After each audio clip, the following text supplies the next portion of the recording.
Welcome back to Gardening 101, the series that's going to help you start a garden this season, no excuses, and today we're talking about companion planting. We're going to learn all about what companion planting is. We're going to learn some of the benefits. I'm going to give you a simple 3-step formula to help make it make sense, and we're going to get to our actionable step. So companion planting is basically a way to maximize the benefits of plant interactions while minimizing the negative interactions between plants that don't like each other. It's basically a game of understanding friend versus foe. Now, when we think of benefits for companion planting, a lot of them have to do with minimizing pests and disease, increasing the resistance of those in the plants that we want.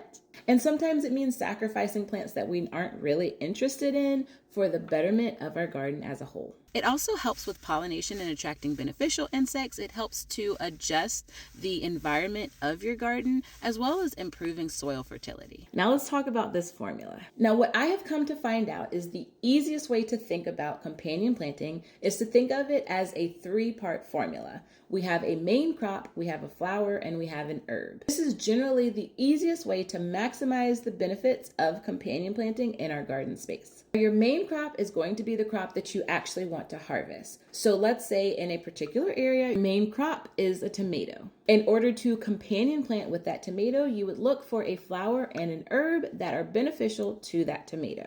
The flower could be as simple as planting marigold, and the herb could be as simple as planting basil near your tomato plant. You could also get creative and plant radishes in the same area and allow those radishes to flower, because the flower of the radish attracts predatory insects that attack pests that attack our tomatoes. Using this formula of a main crop, a flower, and an herb in your garden space allows you to plan the layout of your garden to increase the diversity of the plants that you have in your garden and overall increase that biodiversity, because we know that diversity makes the world go round. As you're researching companion planting, you're going to find out that a lot of flowers and herbs have multiple beneficial partnerships. So planting something like basil or oregano in the center of your garden or on the edge of your garden can benefit tons of main crops in your garden. As far as resources for determining which plants go well together, I definitely have a companion planting playlist. I'm going to link it in the caption. I also have a ton of companion planting blog posts on my website, momjeansandthings.com.